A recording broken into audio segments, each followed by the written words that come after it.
Penghasilan Salomo dan kekayaannya. Adapun emas yang dibawa kepada Salomo dalam 1 tahun ialah seberat 666 talenta.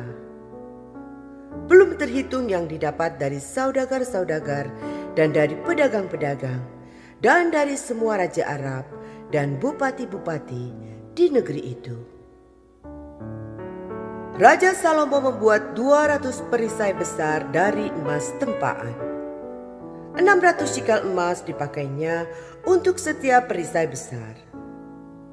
Ia membuat juga 300 perisai kecil dari emas tempaan. 3 mina emas dipakainya untuk setiap perisai kecil. Lalu raja menaruh semuanya itu di dalam gedung hutan Libanon. Juga raja membuat tahta besar dari gading yang disalutnya dengan emas tua.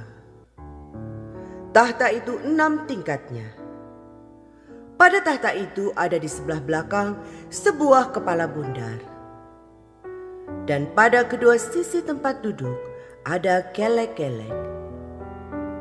Di samping kelek-kelek itu berdiri 2 singa. Sedang 12 singa berdiri di atas ke-6 tingkat itu, sebelah menyebelah.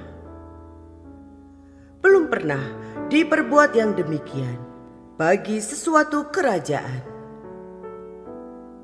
Segala perkakas minuman Raja Salomo dari emas, dan segala barang di gedung hutan Libanon itu dari emas murni. Tidak ada barang perak, sebab orang menganggap perak tidak berharga pada zaman Salomo. Sebab di laut raja mempunyai kapal-kapal Tarsis, bergabung dengan kapal-kapal Hiram. Dan sekali 3 tahun, kapal-kapal Tarsis itu datang membawa emas dan perak serta gading, juga kera dan burung merak. Raja Salomo melebihi semua raja di bumi dalam hal kekayaan dan hikmat. Seluruh bumi berikhtiar menghadap Salomo untuk menyaksikan hikmat yang telah ditaruh Allah di dalam hatinya. Mereka datang masing-masing membawa persembahannya, yakni barang-barang perak dan barang-barang emas, pakaian, senjata, rempah-rempah, kuda dan bagal. Dan begitulah tahun demi tahun.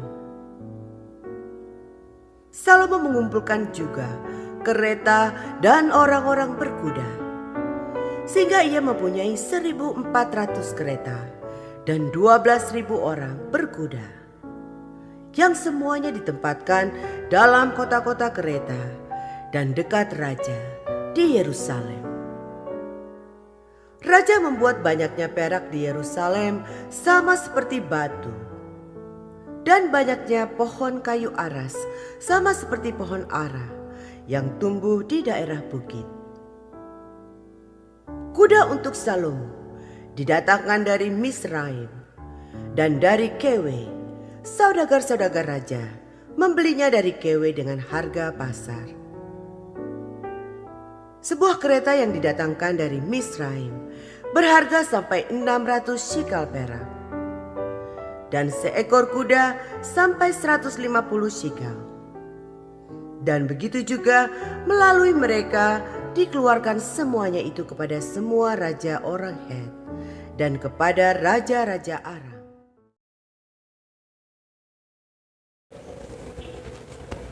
Mari kita berdoa. Allah Bapa kami yang berada di dalam kerajaan surga, kami sungguh bersyukur Tuhan buat kasih setia Tuhan di dalam kehidupan kami. Sehingga pada pagi hari Tuhan bangunkan kami dari istirahat kami, dan saat ini kami mengambil waktu terbaik kami untuk kami boleh merenungkan satu kebahagiaan dari firman-Mu. Tuhan tolong kami Tuhan untuk kami boleh mengerti firman-Mu. Lembutkan hati kami yang keras, bajak hati kami dengan kasih Tuhan yang murni.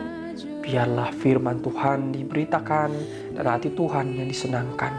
Dan firman-Mu yang boleh melekat dalam setiap hidup kami. Terpujilah nama Tuhan. Di dalam nama Tuhan kami Yesus Kristus kami berdoa. Amin. Saudaraku, Shalom. Firman Tuhan hari ini bertemakan berkat Tuhan melimpah. Saudara, bila kita mengerti apa itu berkat, berkat adalah suatu pemberian yang daripada Tuhan yang Ia berikan dengan cuma-cuma. Saudaraku yang dikasihi oleh Tuhan, kita bila membaca firman Tuhan kita hari ini, kita akan menemukan bahwa Salomo di dalam kehidupannya, ia diberikan berkat anugerah daripada Tuhan. Kita menyadari bahwa ia adalah orang yang sangat-sangat memiliki hikmat, yang juga diberikan pengetahuan yang luar biasa daripada Tuhan. Sehingga di dalam kehidupannya kita melihat dengan segala kekayaannya, dengan segala hikmatnya, Salomo hidup benar di depan Tuhan. Saudaraku yang dikasihi oleh Tuhan, apabila kita mengingat kembali peristiwa ketika Tuhan Yesus menyampaikan firman-Nya ketika Ia ada di bukit mengenai hal kekhawatiran.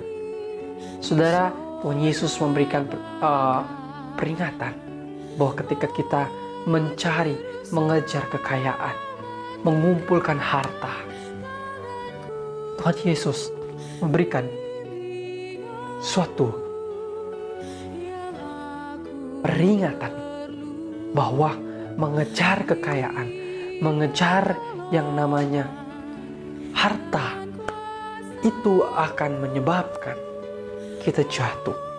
Sehingga ironinya dikatakan bahwa ketika kita mengejar kekayaan, ketika kita mengejar yang namanya pengetahuan belaka, reputasi, kekayaan, pada akhirnya itu membuat kita menjadi sengsara dan menjauhkan diri kita daripada Tuhan.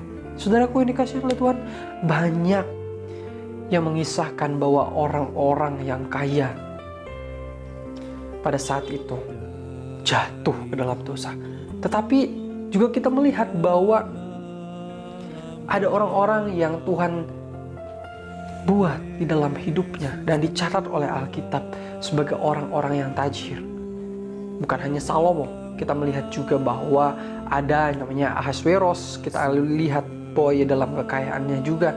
Kita lihat juga Raja Hizkia, kita lihat juga Ayub, kita lihat Abraham, kita lihat Nabal di dalam kehidupannya.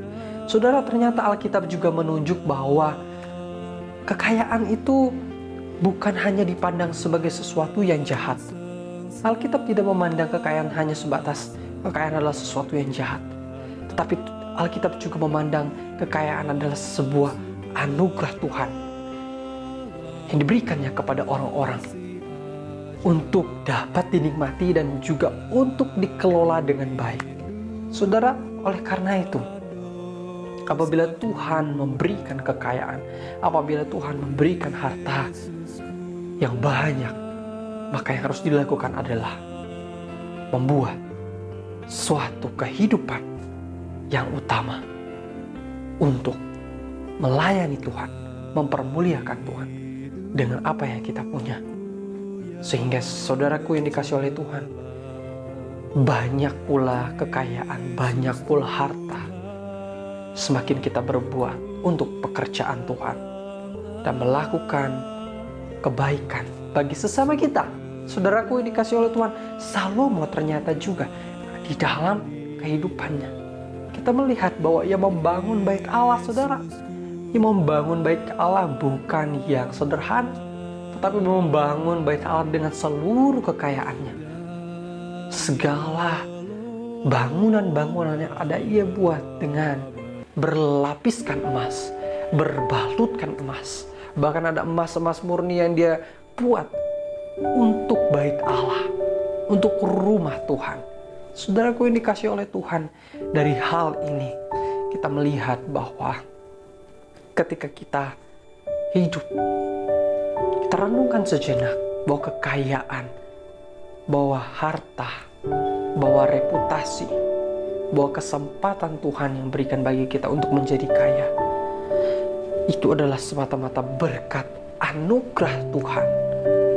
Karena realitanya, gak semua orang diberikan untuk kaya. Tetapi bukan berarti juga orang yang tidak kaya tidak diberkati Tuhan.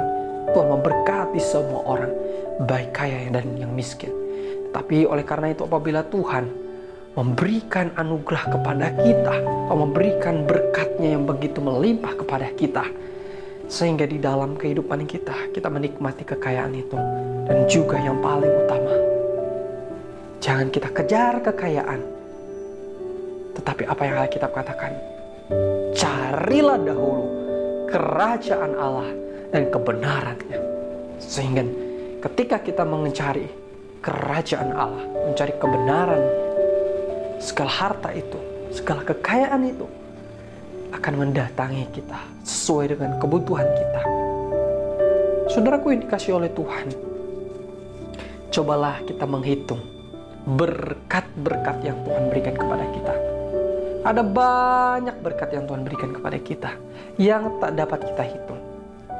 Baik itu kehidupan pribadi kita, kesehatan kita, keluarga kita, bahkan sandang, pangan, papan. Semuanya itu adalah berkat Tuhan, saudara. Sehingga di dalam kehidupan kita, marilah kita melihat bahwa berkat kekayaan yang Tuhan berikan bagi kita, meski kita gunakan untuk pekerjaan Tuhan, pelayanan, untuk mempermuliakan nama Tuhan, dan juga kita berbagi kasih kepada sesama kita, sehingga di dalam kehidupan kita menikmati dan kita mengelola kekayaan itu. Kita mengucap syukur untuk semuanya yang Tuhan berikan kepada kita, baik kekayaan, baik kesederhanaan, baik hidup berkecukupan. Mari kita bersyukur atas semuanya itu. Demikian firman Tuhan. Mari kita berdoa. Segala kemuliaan kami naikkan ke hadirat Tuhan. Kami bersyukur Tuhan bahwa di dalam kehidupan kami diingatkan kembali melalui firman-Mu bagaimana Salomo dalam segala kemegahannya, dalam segala kekayaannya, ia menggunakannya untuk pekerjaan pelayanan bagi Tuhan. Tidak tanggung-tanggung Tuhan, tetapi sungguh-sungguh ia lakukan untuk kemuliaan nama Tuhan. Kami berdoa Tuhan, biarlah di dalam kehidupan kami juga belajar untuk menikmati hidup kami. Apa yang ada pada kami berikan untuk mempermuliakan nama Tuhan, untuk menjadi pekerjaan bagi gereja Tuhan. Dan juga kami melakukan kebaikan sebagai ucapan syukur kami kepada Tuhan atas berkat anugerah yang Tuhan berikan atas hidup kami. Kami berdoa Tuhan, biarlah Tuhan juga turut bekerja. Tuhan menolong buat AI Jayiin dan juga AI Cisiok di dalam kehidupannya yang saat ini telah usai menghadapi operasi mata. Biarlah Tuhan terus berikan pemulihan, biarlah Tuhan terus berikan kekuatan melalui obat-obatan, makanan dan minuman yang ia konsumsi. Biarlah Tuhan terus tolong sehingga beliau boleh mengalami pemulihan daripada Tuhan. Kami berdoa Tuhan di dalam nama Yesus. Haleluya. Amin. Tuhan Yesus memberkati.